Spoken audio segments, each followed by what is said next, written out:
Oui, Ingrid, tu peux me confirmer que... oui, oui. OK, c'est parfait.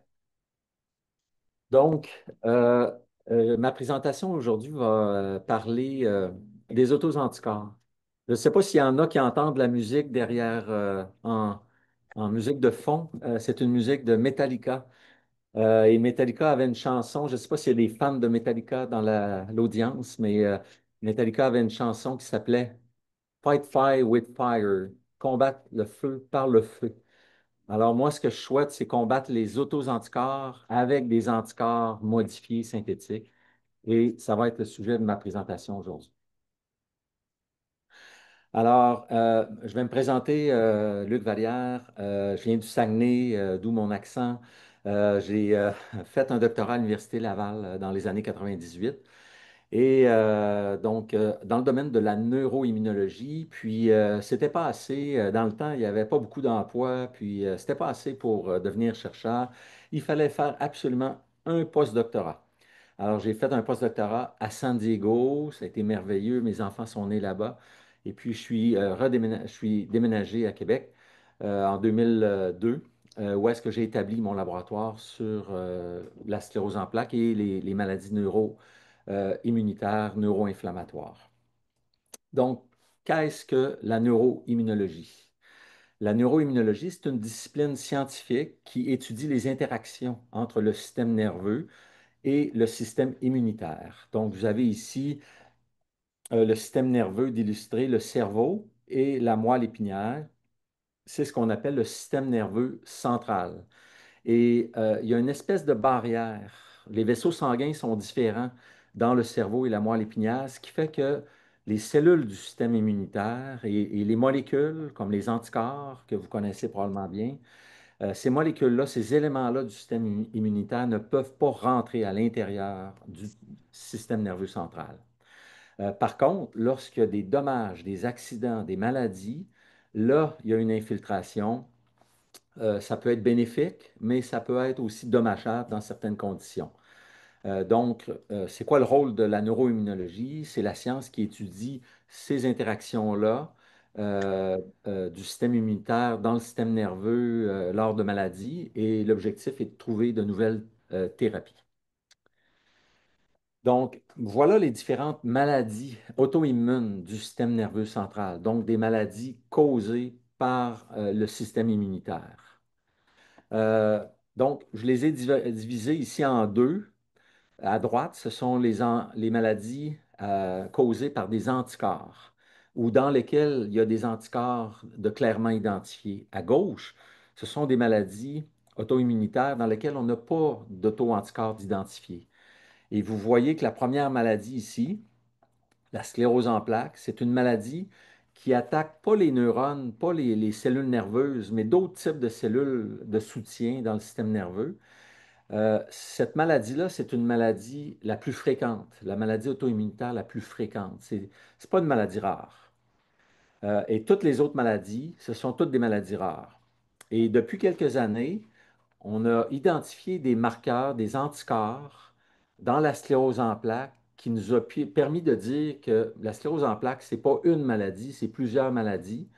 Et là, en ayant des anticorps, d'identifier, ça permet le diagnostic.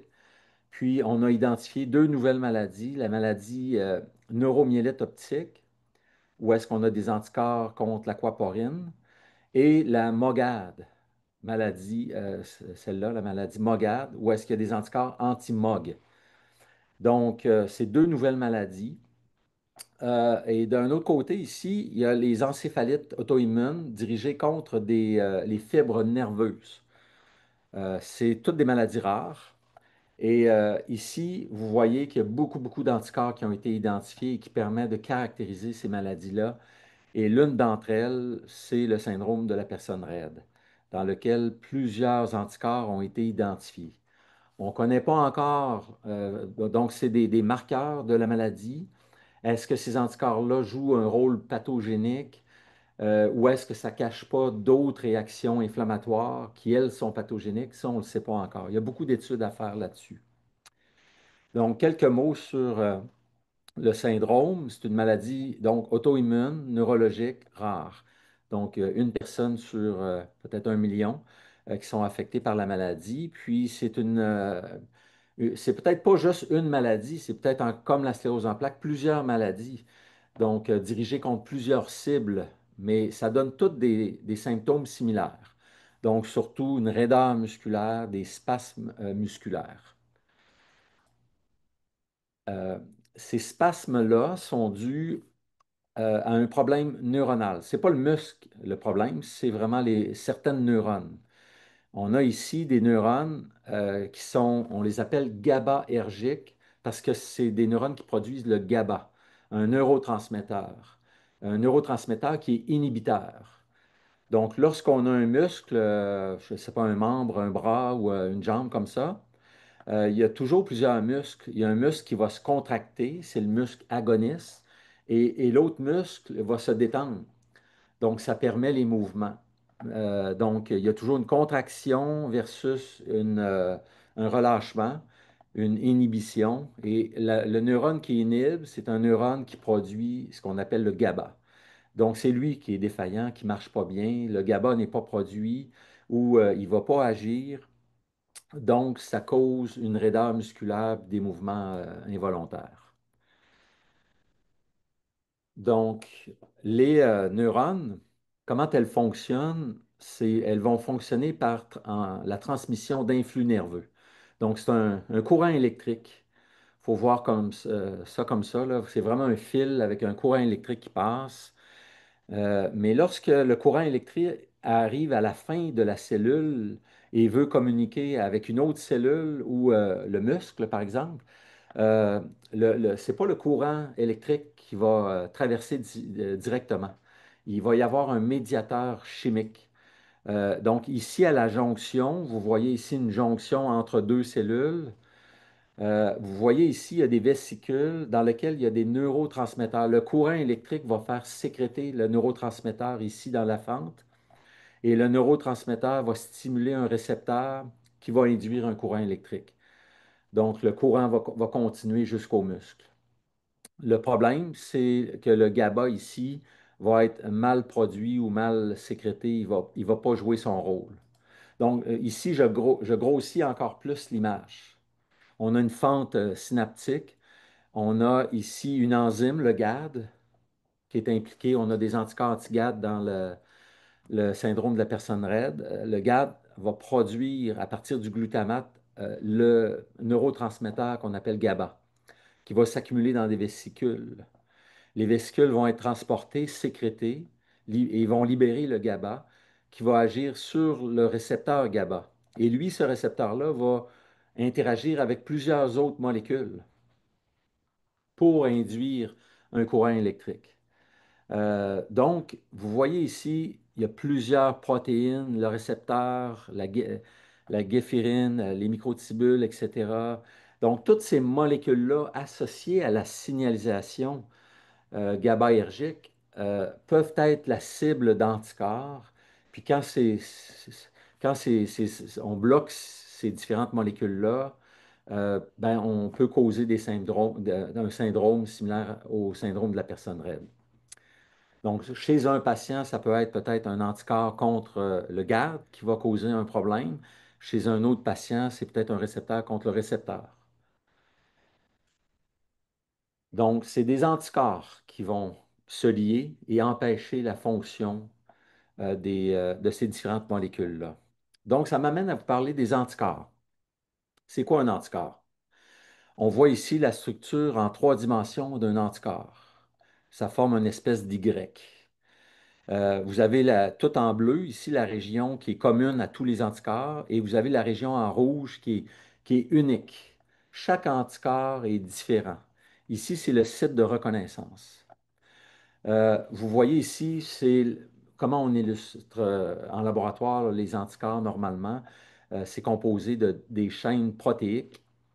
Et donc, on a la partie commune constante de tous les anticorps. Et ici, c'est le fragment variable qui va être unique. Donc, si on veut réagir contre une bactérie, un virus ou à peu près n'importe quoi, même un élément qui serait sur la Lune, l'anticorps, lui, va se retravailler, va se transformer pour épouser ici, cette partie-là, c'est comme une main qui va aller épouser la forme de, de l'antigène. L'antigène peut être une protéine, c'est quelque chose, un antigène, c'est quelque chose qui stimule le système immunitaire. Donc, donc cet anticorps-là peut reconnaître, par exemple, GAD65 ou différentes autres molécules impliquées dans le syndrome de la personne réelle. Et ici, oups, j'arrête. Ici, vous avez la queue de l'anticorps et cette queue-là est très importante pour induire l'inflammation. Elle va transmettre le message aux cellules immunitaires. Quand il y a liaison à l'antigène ici, la queue ici va transmettre un message aux cellules immunitaires disant il y a une inflammation, il y a quelque chose, un corps étranger ici, venez les cellules pour éliminer la cible. Donc, normalement, c'est bénéfique tout ça parce que ça sert à éliminer les bactéries, les virus. Euh, mais dans une maladie auto-immune, ça devient toxique, délétère. Donc, on voudrait trouver des thérapies pour éliminer les anticorps pathogéniques, les anticorps nocifs.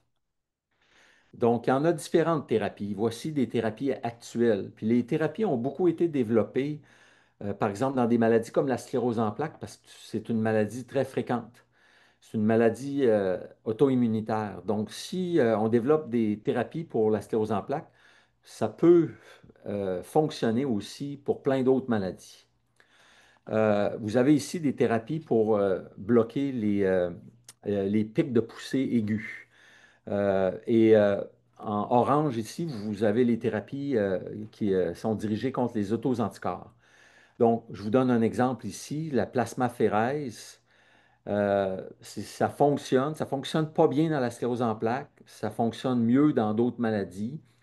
Ça fonctionne un peu parfois dans le syndrome de la personne raide.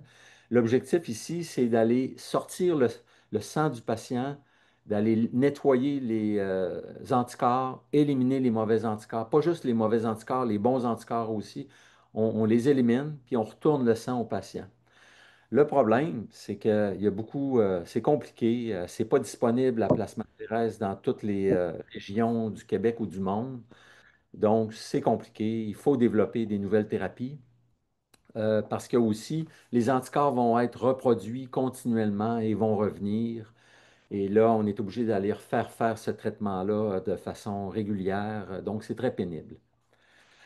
Dans les thérapies chroniques qui modifient le cours de la maladie ou des maladies, ben, on a plein de nouveaux traitements. Pour la sclérose en plaques, on a plus d'une quinzaine de nouvelles thérapies là, depuis 15 ans.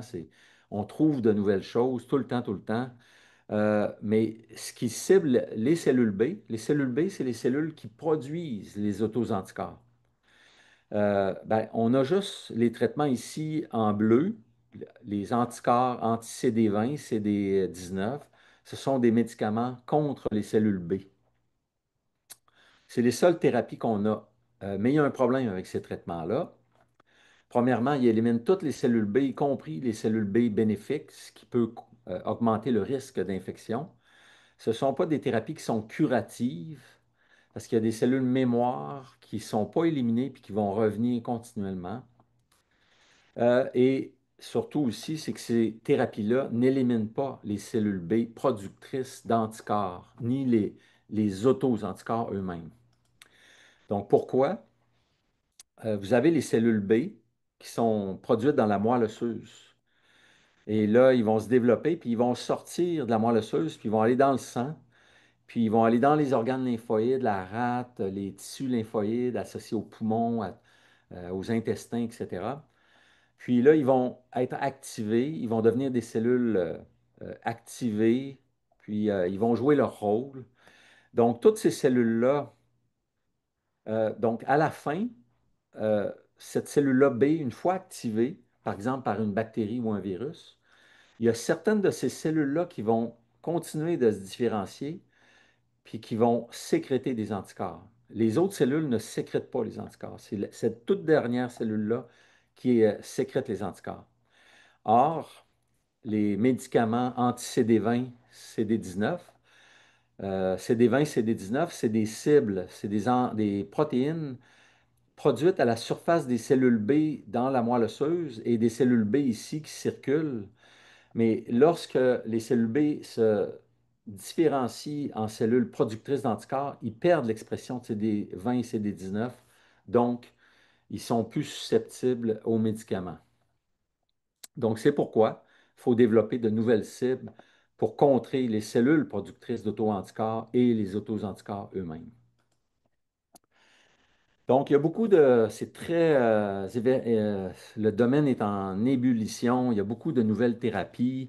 Je vous en mentionne ici trois qui sont en essai clinique présentement. La thérapie utilisant des cellules CAR-T. Donc, c'est des cellules modifiées. Ça a été développé pour le cancer, mais c'est aussi efficace pour des maladies auto-immunes. L'idée est de modifier des cellules humaines, des lymphocytes, pour que ces cellules-là aillent attaquer des cibles, par exemple CD19 ou une autre protéine, mettons CD138 à la surface des cellules productrices d'anticorps. Donc, ça marche bien, il y a beaucoup d'espoir. Euh, on va voir dans le futur si c'est transférable, si c'est sécuritaire pour les maladies auto-immunes. Il y a un autre médicament très populaire en ce moment, c'est les inhibiteurs de la protéine BTK.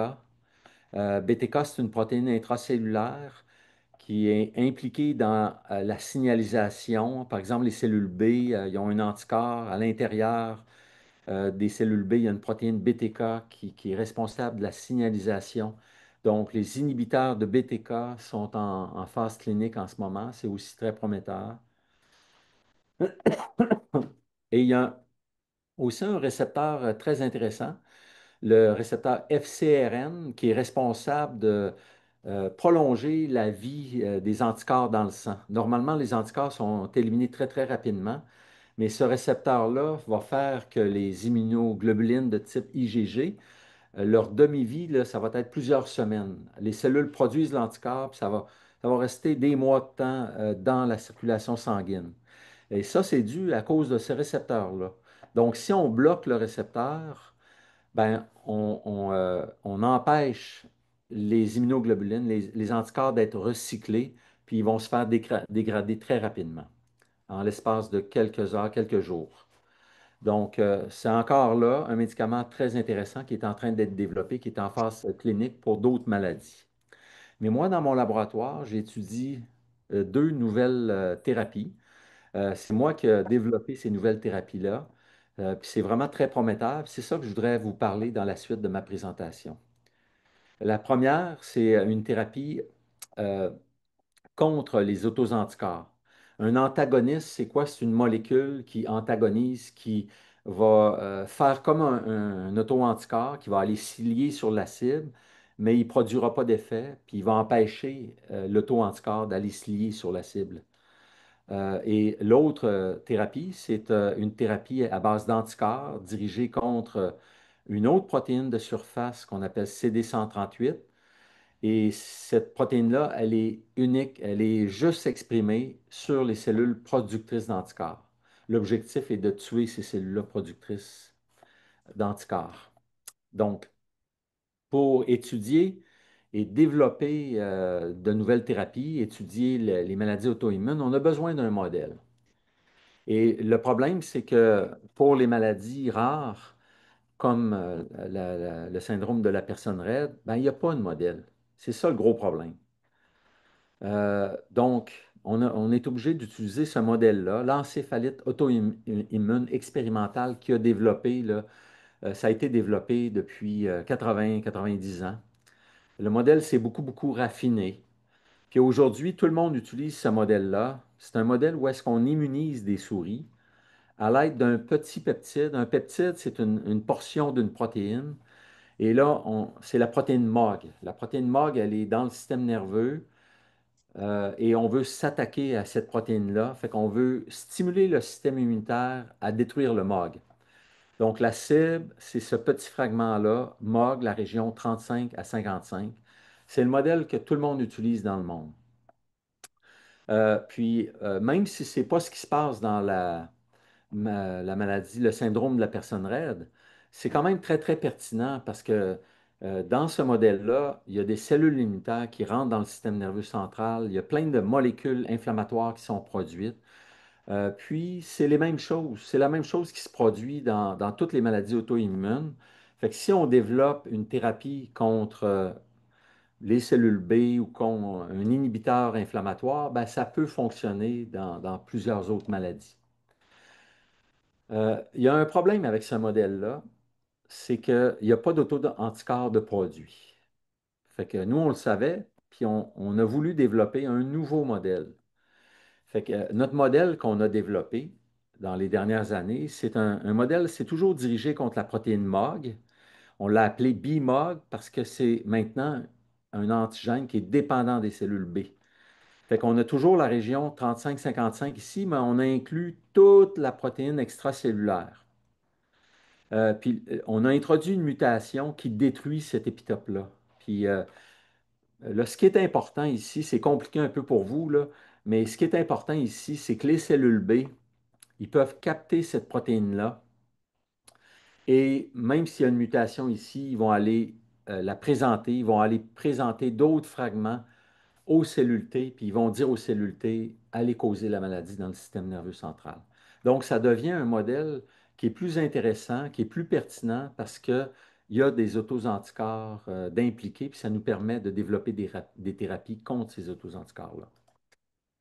Donc, qu'est-ce qui arrive dans le AE? C'est la même chose qui se passe dans d'autres types de maladies, là, incluant le syndrome de la personne raide. C'est que la maladie se déclare en périphérie, dans, par exemple, les tissus lymphoïdes. Et là, il y a des cellules T qui vont s'activer, il y a des petits peptides qui vont être présentés aux cellules T. Et c'est les cellules T qui sont malades, qui sont autoréactifs. Elles vont patrouiller l'organisme, elles vont rentrer au niveau des méninges ou ailleurs dans le tissu nerveux, puis elles vont être réactivées. Et une fois réactivées, elles vont rentrer dans le tissu nerveux et causer de l'inflammation. Elles vont détruire la cible. Bon, dans la sclérose en plaques, c'est la gaine de myéline qui est détruite, alors que dans une autre maladie comme les encéphalites, comme le syndrome de la personne raide, ben, ça peut être le GABA, ça peut être une synapse, ça peut être un neurotransmetteur qui est ciblé. Donc, les cellules T peuvent être impliquées dans le syndrome de la personne raide. Là, on n'a pas identifié les cellules T qui seraient responsables de la maladie. Mais ce qu'on sait, c'est que quand il y a une réponse comme ça en périphérie, ben, quand il y a des cellules B qui s'activent, ben, il y a une certaine quantité de cellules B qui vont se différencier en cellules productrices d'anticorps. Et ces anticorps-là vont aller dans le système nerveux pour causer la maladie. Ils vont, par exemple, bloquer le GAD qui va synthétiser le GABA, par exemple. Donc, c'est ce qui se passe dans mon modèle animal. Mais nous, on l'a caractérisé, ce modèle animal-là. On a causé la maladie. On a récolté ici des nœuds lymphatiques et on a analysé, on a produit des suspensions cellulaires, puis on a analysé les cellules. Puis là, ce qui est important de regarder, c'est ici, dans le graphique, on a les différents jours ici. Puis on a démontré que les cellules productrices d'anticorps, qu'on appelle les plasmablastes, ces cellules-là vont être produites en grand, grand nombre 8 jours après l'immunisation. Donc, après une semaine, ces cellules-là sont très abondantes. Puis, après 2 semaines, la population va être régressée, mais ils vont avoir produit beaucoup, beaucoup d'auto-anticorps. Donc, comment on détecte les auto-anticorps? Parce que toutes les auto-anticorps ne sont pas toutes pathogéniques, ils ne peuvent pas toujours réagir avec leur cible. Et il y a un test qui a été développé. C'est un test sur des cellules vivantes. Donc, qu'est-ce qu'on fait? C'est qu'on prélève le sang. C'est la même chose chez l'humain, dans la maladie MOGAD ou la sclérose en plaques. Donc, chez nos souris, on prélève le sang, puis on va aller tester nos anticorps sur des cellules vivantes. Donc, ce qu'on a, c'est qu'on a des cellules vivantes qui produisent l'antigène, c'est-à-dire le MOG. et on applique le sang qui contient des anticorps. Et si l'anticorps se lie, on est capable de le détecter avec une molécule fluorescente. Et on a pu démontrer dans cet essai-là qu'il y avait bel et bien des anticorps capables de lier des cellules vivantes dans le sang de nos souris. Donc, c'est un test qui est utilisé pour diagnostiquer la maladie MOGAD. Et on pense que ces anticorps-là sont pathogéniques, délétères. Donc, comment on l'a démontré? On l'a démontré de plusieurs façons. On a induit la maladie, puis on a, en fait, avec le MOG 3555, donc c'est une maladie dans laquelle il n'y a pas d'auto-anticorps. Et qu'est-ce qu'on a fait? C'est que 9 jours plus tard, avant que les symptômes apparaissent, on a injecté du sérum prélevé de souris immunisées avec le BMOG, donc dans lequel il y avait nos auto-anticorps.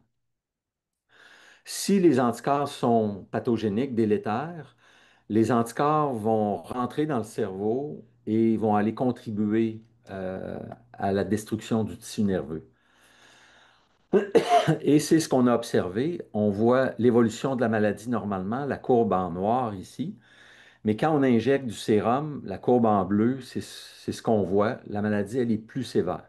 Ça veut dire que dans le sang de nos souris, il y avait des anticorps qui étaient pathogéniques. Donc, il y a plusieurs autres études qu'on a dû faire pour démontrer qu'il y avait bel et bien des anticorps pathogéniques. On l'a fait ça avec des anticorps purifiés. Donc, euh, je résume mon étude ici pour vous. Ce qui est important de comprendre, c'est qu'on a, dans notre équipe, développé un nouveau modèle qui est vraiment unique au monde, qui est un meilleur modèle de maladie neuro-immunologique parce qu'il y a des auto-anticorps impliqués. Donc, ces auto-anticorps-là sont présents dans le sang. Puis, l'avantage de ce modèle-là, c'est que ça va nous permettre d'étudier ces auto-anticorps-là et de tester des nouvelles stratégies thérapeutiques.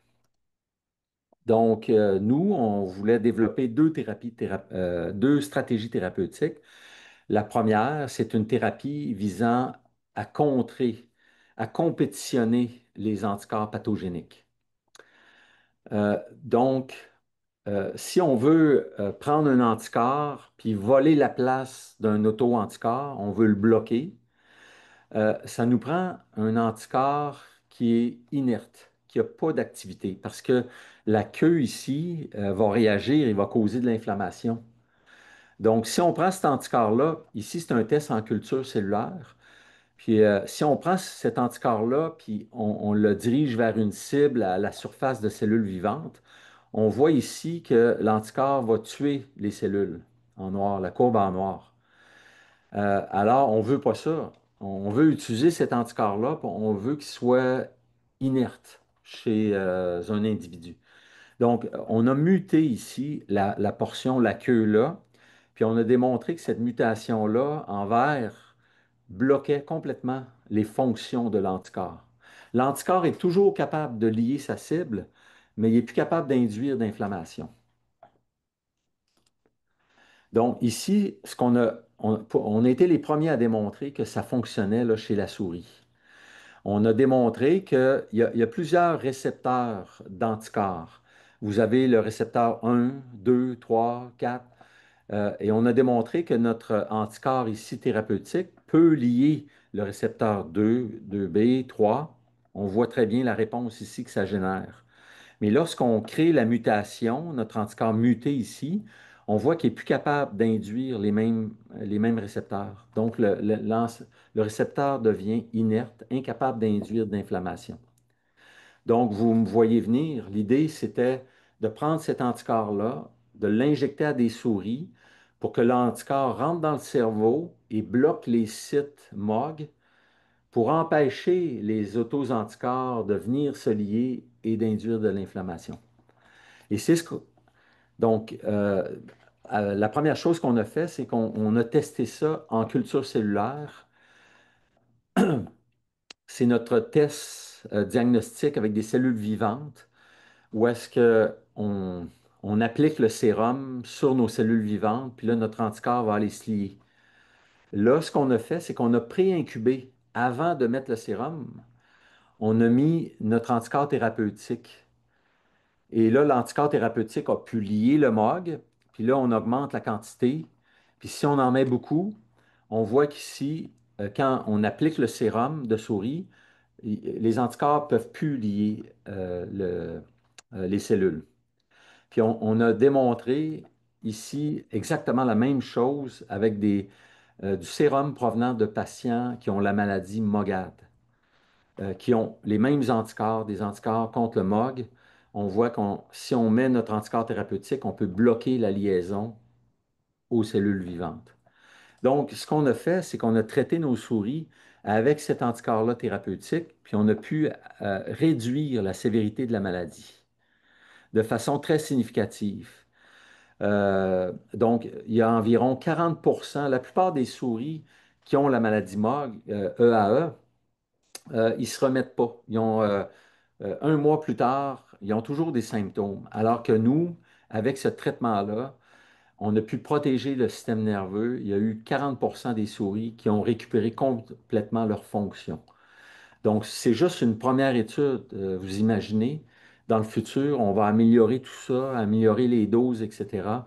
Je pense que ça peut être très significatif parce qu'à long terme, ce qu'on veut, c'est qu'on a une crise, deux crises, ça se passe sur des années. Fait qu'on veut protéger le cerveau pour pas qu'il y ait une accumulation de dommages. Moi, je pense qu'une thérapie comme ça pourrait être vraiment bénéfique. La deuxième thérapie, la première thérapie ne pourra pas être efficace contre toutes les maladies. On a été chanceux que dans la maladie MOGAD, tous les anticorps pathogéniques sont dirigés contre une seule cible. Mais dans d'autres maladies, il y a peut-être plusieurs cibles, donc ça ne marchera peut-être pas toujours. Alors, on a voulu développer une autre thérapie où est-ce qu'on tue les cellules productrices d'auto-anticorps. Alors, le problème, tantôt je vous disais, les thérapies ciblent les protéines CD20, CD19 qui ne sont pas exprimées sur les cellules productrices d'anticorps. Ces cellules-là, par contre, produisent une autre protéine qu'on appelle CD138. Fait que, notre objectif est de développer des anticorps contre cette protéine-là, CD138. Fait que, ce qu'on fait, c'est qu'on immunise les souris et un peu plus tard, la maladie va commencer normalement au jour 12. Donc là, au jour 7, quand il y a une production de cellules productrices d'anticorps, les anticorps commencent à arriver au jour 7.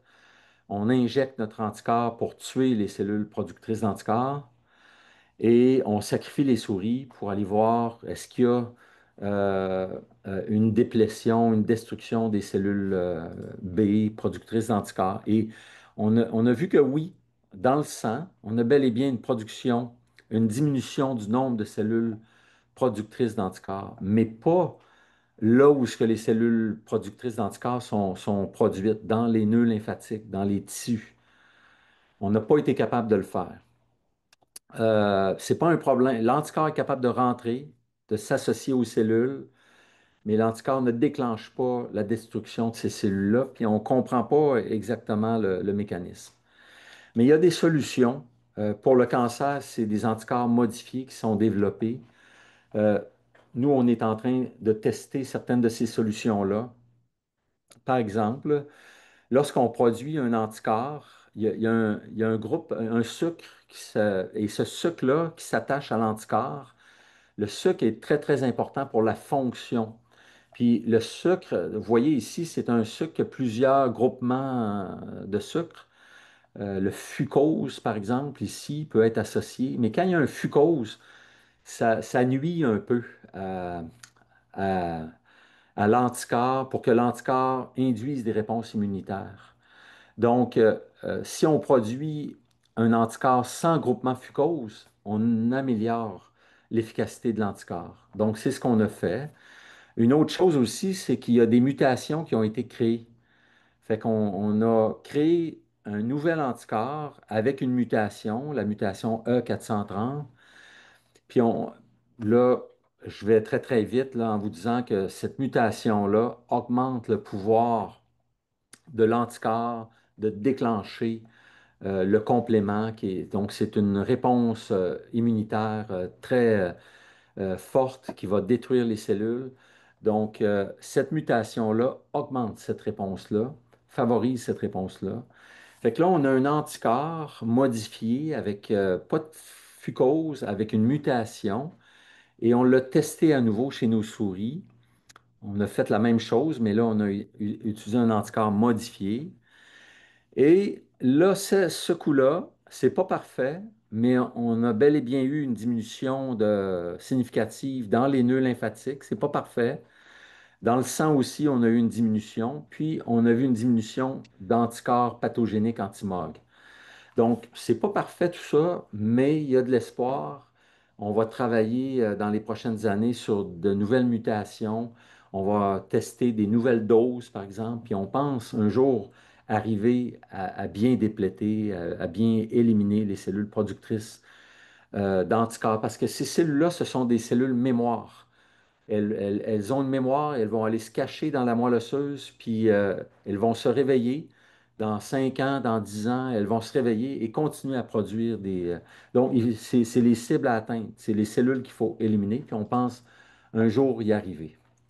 Donc, c'est ça, le résultat de nos recherches a permis notre modèle a permis de valider deux approches thérapeutiques, deux nouvelles approches très prometteuses. Il reste encore beaucoup à faire dans le futur.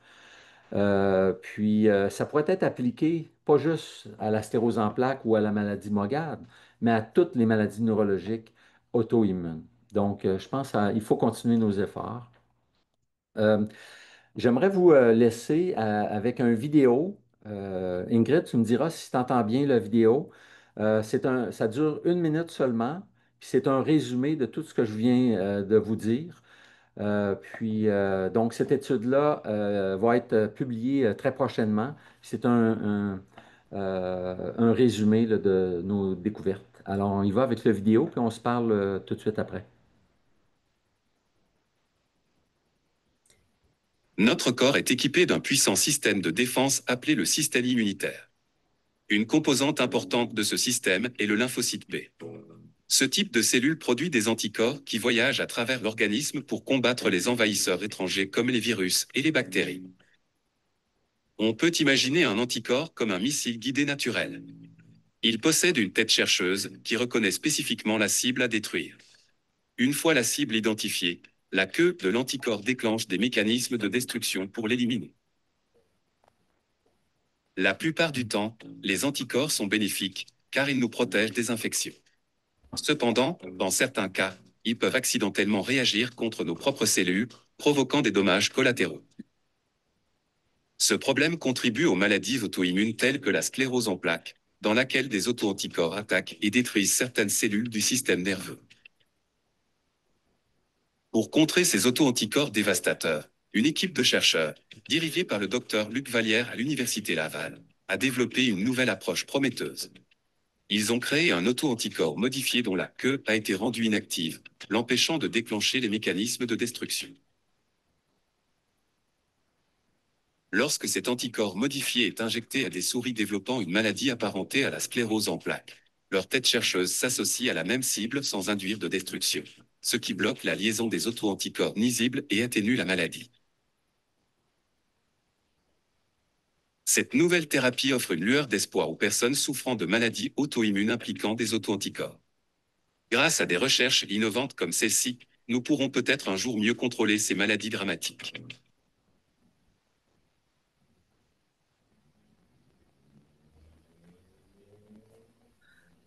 Alors, c'est tout. Je vous remercie de votre attention. J'aimerais remercier évidemment tous les membres de mon équipe. Il y en a eu plusieurs, beaucoup plus que ça à travers les années. On a fait affaire avec des collaborateurs d'ici, de Québec, de l'étranger, d'ailleurs au Canada. On a travaillé avec des compagnies comme Sanofi, Evitria pour produire des anticorps, des neurologues comme Catherine Larochelle à Montréal ou Romain Marinier en France et Dr. Flanagan aux États-Unis de la Mayo Clinic. Donc, je voudrais remercier toutes ces personnes-là. Ça nécessite beaucoup de financement. On est financé par les instituts de recherche en santé du Canada et la Société de sclérose en plaques. Mais pour amener ces thérapies-là vers la clinique, ça va prendre encore beaucoup plus de fonds. Alors, je remercie les donateurs, évidemment. Alors, merci. Je suis disposé à écouter vos questions. Merci, Dr. Valère, c'est vraiment très intéressant. Je vais inviter les participants à écrire leurs questions dans le chat, mais en attendant, j'ai quelques questions à vous poser. Bon, pour faire le lien avec notre communauté du syndrome de la personne raide, donc en général, je comprends que toute forme de thérapie ou bien de recherche nécessite du financement. Ça, c'est la première étape, c'est ça. Donc, si on veut, comme peut-être commencer à faire un pas en tant que communauté, ce que seraient vos suggestions? Ben, je vous connais pas beaucoup comme communauté. Je ne sais pas qu'est-ce que vous savez, qu'est-ce que vous faites actuellement, mais je peux vous donner l'exemple de ma communauté sur la sclérose en plaques. Moi, si j'ai commencé à travailler sur la sclérose en plaques un jour, c'est parce qu'il y a eu la Fondation canadienne de la sclérose en plaques qui m'a donné ma première subvention.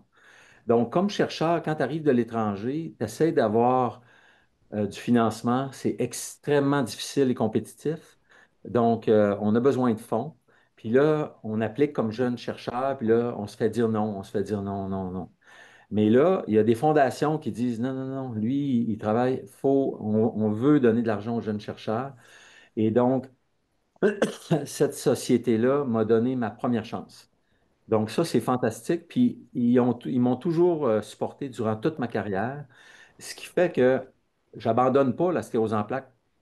Tu sais, les chercheurs, on va vers où il y a de l'argent.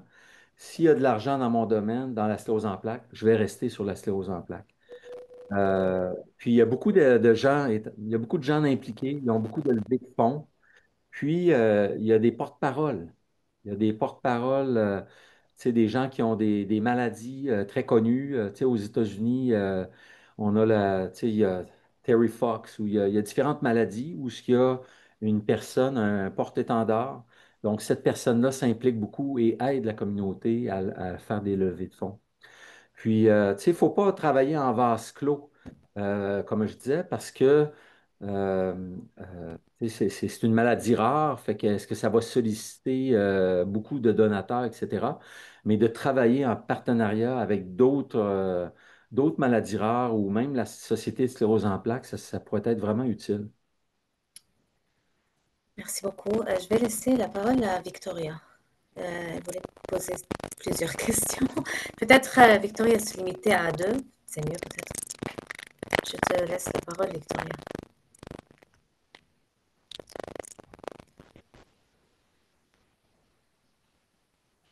Victoria? Est-ce que l'on m'entend? Oui, Oui. Ah, pardon. Bonjour à tous. Merci beaucoup, professeur Vallière, pour la présentation. C'était très, très intéressant. Mes cours de neuro sont un peu loin, même si j'ai encore mes bases, mais enfin, je vais me limiter à deux questions. C'est promis, Ingrid. La première, ce serait, vous parlez dans votre deuxième axe des anticorps anticellules productrices d'anticorps. oui. Est-ce que donc ce serait plutôt les plasmocytes, c'est ça, de ce que je comprends bien? Oui, en français, on utilise le terme plasmocyte. C'est ça. Il y a deux types de cellules plasmocytes. Il y a les plasmablastes. Dans ma présentation, Ouais. je parlais de plasmablastes. C'est des cellules de durée de vie plus limitée. Mais cette cellule-là peut donner naissance à une cellule qui va vivre très, très longtemps, qui va aller dans la moelle osseuse. Et celle-là, on l'appelle plasma cells, cellules plasmacytoïdes, si on veut. Mais c'est regroupé sous le terme plasmocyte. Bah ça fait lien justement à ce que je voulais vous demander. Justement, si ces anticorps sont dirigés donc contre ces cellules productrices d'anticorps, Oui. est-ce que justement les plasmacelles, en tout cas, ont des marqueurs qui permettent de les identifier ou est-ce que justement ça va être une inhibition générale? Dans ce cas-là, ça veut dire qu'il y aurait quand même des difficultés pour la production d'anticorps en général. Je ne sais pas si je suis assez claire dans ma question. Oui, je pense que ce que tu veux dire, c'est de détruire les cellules productrices d'anticorps pathogéniques spécifiquement et non Oui. pas toutes les cellules. Parce que oui, on a une cible qui détruit toutes les cellules productrices d'anticorps, même les anticorps bénéfiques contre les virus, etc. Donc oui, il y aurait un désavantage, celui de perdre l'immunité contre les virus et les bactéries, mais c'est un moindre mal parce que dans la plupart des maladies auto-immunes, dans les cancers, on fait la même chose. On détruit le système immunitaire parce que le système immunitaire est malade, on le détruit et l'idée, c'est de le reconstituer. On peut donner une greffe de moelle osseuse, une greffe de d'autres types cellulaires et là, les cellules immunitaires vont se reconstituer. Donc, si on n'a pas si on a perdu l'immunité contre la grippe, par exemple, ben, on peut tout simplement, dans l'année suivante, aller ravoir un autre vaccin contre la grippe. Cette mémoire-là immunitaire peut se refaire. Très bien. Merci beaucoup, ça me convient comme réponse. Et bon, je vais garder une petite question avec une autre. Vous parliez au début bah, que le système justement neurologique, il y avait la barrière hémato-encéphalique, si on dit bien ça, qui sépare justement avec le système immunitaire. Ça veut dire que le filtre se fait mal pour que justement les anticorps puissent atteindre le système neuro ou pas du tout? Oui, c'est ça. Ouais. Euh, il y a un problème au niveau de la barrière. Premièrement, lorsqu'il y a une inflammation dans le système nerveux central, la barrière va être brisée. Et si la barrière est brisée, les anticorps peuvent rentrer. Ok. Qu'est-ce qui brise initialement la barrière? On ne le sait pas, surtout dans la maladie, le syndrome de la personne raide ou dans d'autres maladies, on ne sait pas tout. Qu'est-ce qui brise initialement la barrière? On ne le sait pas. Dans mon modèle animal, c'est clair, c'est les cellules T qui vont migrer, ils vont aller au niveau des méninges. Et, au niveau des méninges, il n'y a pas de barrière nécessairement. Ils peuvent aller là. Et là, si ces cellules-là se font réactiver, là, les cellules vont rentrer dans le cerveau, dans le tissu nerveux, et là, ils vont causer de l'inflammation, et c'est l'inflammation qui va briser la barrière, et là, les anticorps peuvent rentrer et amplifier la maladie. Très bien, merci beaucoup. Et je terminerai juste avec une mini question parce que je vois que dans les commentaires, les gens ont mis Céline Dion. C'est vrai que les personnes atteintes du syndrome de la personne raide, c'est une maladie rare, donc il n'y en a pas non plus hein, à tous les coins de rue. Vous dites que vous avez fait vous avez eu de résultats très prometteurs sur les animaux. Est-ce que Oui. vous avez testé justement vos expériences sur des cellules humaines, pas sur des patients, mais sur des cellules humaines? J'ai présenté, dans ma présentation, j'ai justement présenté un graphique où est-ce que ça provenait. C'était des cellules Très humaines bien, c'est ça que lipides. je voulais savoir, si c'était Oui. des patients ou si c'était des cellules humaines, justement, j'avais un doute. Oui, c'est ça. Donc, le sérum provient des patients et les cellules, en fait, produisaient la protéine MOG humaine. Ok, très bien. Et donc ça répond à ma question. Merci beaucoup, professeur. OK. Merci, Victoria. Est-ce que vous m'entendez? Oui, oui, j'entends bien. Ah oui, parce qu'il y avait deux questions. Euh, Question 1, les cellules B sont les mêmes que l'on retrouve dans les lots de cellules B du pancréas?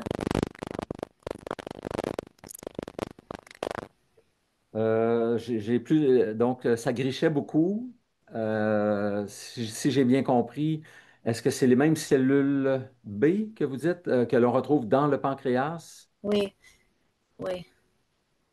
Euh, Normalement, dans le pancréas, à moins d'avoir une maladie, il y a pas les cellules B vont pas aller attaquer le pancréas. Il y a une forme de diabète où est-ce qu'il y a effectivement une maladie, une forme de diabète où est-ce que le système immunitaire va aller attaquer le pancréas. Je crois que c'est complètement différent, le diabète et la maladie, le syndrome de la personne raide. Donc, il y a des parallèles. Je le sais que GAD65 peut être impliqué dans les deux, mais c'est complètement différent.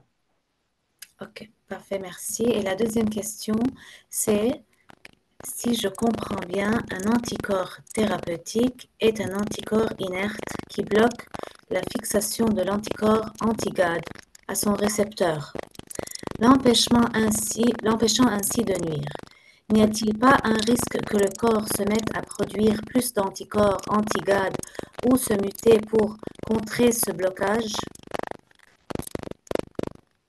Euh, c'est une très bonne question. On ne le sait pas. Je doute qui est une compensation. Le corps va produire des anticorps. Il y aurait peut-être même lieu de croire qu'il y aurait peut-être avec le temps une diminution, parce que tu sais, le système immunitaire s'active et se réactive, et c'est comme ça qu'on perpétue l'inflammation.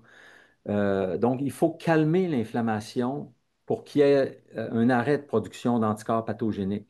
Fait que si on bloque la cible, il ne va pas y avoir réactivation de cellules T, etc. Il y a lieu de croire qu'on pourrait, à long terme, réduire l'ampleur des crises et la quantité de taux anticorps. Mais ça, il va falloir le démontrer. Ok. Je vais vous laisser, docteur Vallière, si vous voulez lire les arguments dans le chat parce qu'il semble que mon son bug. Oui, Merci. donc je ne sais pas où est-ce qu'on était rendu. La dernière, Dernière, Taïch, ouais. si c'est tellement différent, est-ce que vous pouvez expliquer pourquoi que 70% de ceux qui ont le SPS ont une comorbidité avec le... C'est ça, je ne suis pas un spécialiste de cette autre maladie-là, là. Je crois que c'est un problème de diabète, là. Oui, c'est ça le diabète de type 1, c'est bien ça. Oui, il y a des parallèles à faire. Je n'ai pas l'explication. J'ai lu un petit peu sur le sujet. Je ne suis pas un spécialiste, mais je ne connais pas et je ne pense pas qu'on connaît la réponse à ça. Tu sais, il y a c'est peut-être juste une chance. Vous dites que c'est 70%, c'est quand même très élevé. Donc, je pense qu'il faudrait creuser cette histoire-là. Mais juste pour vous donner un exemple, dans la sclérose en plaques, comme dans la plupart des maladies auto-immunes, il y a un récepteur qui est important dans le développement de la maladie. C'est ce qu'on appelle le MHC classe 2. C'est une molécule impliquée dans la présentation d'antigènes. Et cette molécule-là, lorsqu'elle est mutée, il y a une forme qu'on retrouve chez certains individus. Ben, cette forme-là augmente l'apparition de maladies auto-immunes. C'est vrai pour la sclérose en plaques, mais c'est aussi vrai pour plein d'autres maladies, dont le diabète et plein d'autres maladies. Donc, peut-être que dans le diabète de type 1 et aussi le syndrome de la personne raide, il y a peut-être des facteurs génétiques qui sont partagés. Donc, souvent, c'est pas juste la génétique. Ça peut être, il y a d'autres facteurs. Il y a l'environnement. Il peut y avoir des virus, des bactéries et tout ça. Donc, probablement que le diabète et le syndrome de la personne raide. Et donc, il y aurait probablement dans ces maladies-là des facteurs communs et il y aurait d'autres facteurs aussi qui seraient différents, qui expliqueraient que ce n'est pas 100% des patients qui ont le SPS qui ont aussi le diabète. Donc, c'est comme ça que je le vois. Il y a beaucoup de recherches encore à faire, là, mais c'est des pistes intéressantes. Puis c'est pour ça qu'on dit que d'étudier une maladie comme le diabète peut aider à comprendre d'autres maladies comme le SPS. Peut-être une dernière question, celle de Madame Claudette. Est-ce que le SPS pourrait être alors considéré pouvant être une manifestation possible de connectivité indifférenciée, maladie du tissu conjonctif indifférencié? Euh, je ne suis pas un spécialiste de cette maladie-là. Mais ce qui est certain, c'est que le SPS, c'est une maladie neurologique. C'est une maladie qui atteint le système nerveux central, c'est-à-dire des neurones qui sont localisés dans le tissu, dans le cerveau ou la moelle épinière. Et ça, il n'y a pas de tissu conjonctif proprement dit comme on a dans les autres organes. Donc, je ne connais pas vraiment la maladie, cette maladie-là, là, mais ce n'est pas une maladie, d'après moi, là, associée au tissu conjonctif. C'est parfait. Euh, ça serait vraiment utile dans le futur de développer un modèle pour cette maladie-là, SPS, pour pouvoir mieux étudier la maladie, comment ça se produit. Puis, et là, malheureusement, on n'en a pas. Puis, donc, ça retarde beaucoup les progrès scientifiques. Parfait. Merci beaucoup, professeur Vallière. C'est vraiment très intéressant. Donc, au cas où d'autres participants ont d'autres questions, vous pouvez m'écrire, je pourrais les transmettre au docteur Vallière. Je parle lentement pour que vous m'entendez. Je ne sais pas si ça coupe. On l'entend très bien maintenant. C'est très Parfait.